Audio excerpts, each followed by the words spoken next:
ভেনেজুয়েলার ভেতরে সক্রিয় মাদক পাচারকারী চক্রের উপর সম্ভাব্য হামলার প্রস্তুতি নিচ্ছে যুক্তরাষ্ট্র। প্রেসিডেন্ট ডোনাল্ড ট্রাম্প এই বিকল্পগুলো বিবেচনা করছেন বলে মার্কিন গণমাধ্যম জানিয়েছেন। এর অংশ হিসেবে তিনি পুয়ের্তো রিকোর অত্যাধুনিক F-35 স্টিলথ যুদ্ধবিমান মোতায়েনের নির্দেশ দিয়েছেন।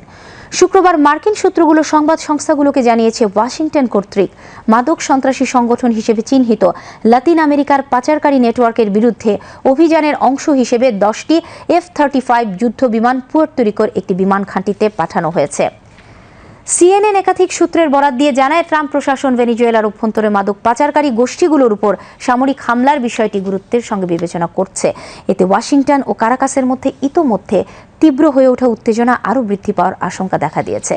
এদিকে ভেনেজুয়েলার প্রেসিডেন্ট নিকোলাস মাদুরো শুক্রবার যুক্তরাষ্ট্রকে সহিংস শাসন পরিবর্তনের পরিকল্পনা থেকে সরে আসার আহ্বান জানিয়েছেন। তিনি বলেন, আমাদের সার্বভৌমত্ব, শান্তি ও স্বাধীনতার অধিকারকে যুক্তরাষ্ট্রের সম্মান করা উচিত।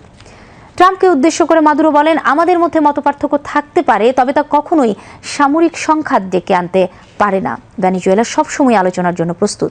গত কয়েক সপ্তাহ ধরে যুক্তরাষ্ট্রের হুমকির জেরে মাদুরো প্রায় 3,40,000 সেনাকে একত্রিত করেছেন। মাদুরো সতর্ক করে বলেন, যদি ভেনেজুয়েলাকে আক্রমণ করা হয় তবে দেশ তাৎক্ষণিকভাবে সশস্ত্র সংগ্রামের পর্যায়ে প্রবেশ করবে।